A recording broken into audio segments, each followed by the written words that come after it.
এই দেখো আজ আমাদের ঠাকুর ঘর পরিষ্কার করা হচ্ছে, তাই ঠাকুরগুলোকে সব ছাদে এই যে নামানো হয়েছে।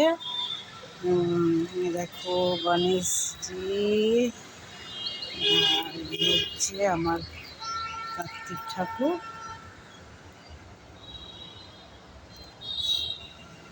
ঠাকুর ঘর পরিষ্কার করে যে ধোয়া হচ্ছে, গোটা ঘর ধোয়া মোছা সব হচ্ছে আর কি। ধুচ্ছে এই যে ঘর ধুয়ে মুছে, তারপরে আবার ঠাকুর সব ভালো করে মুছে মুছে, এগুলো তো সব কাঠের ঠাকুর, এগুলো আবার সব ভালো করে মুছে মুছে রাখতে হবে। এগুলো সব নারকেল তেল দিয়ে মুছতে হয়। দেখো আমার মা লক্ষ্মী, এটা খুব সুন্দর বলো।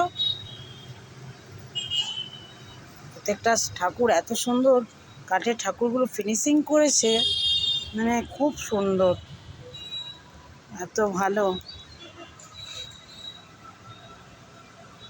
কার্তিক ঠাকুর দেখতে দেখো কত সুন্দর।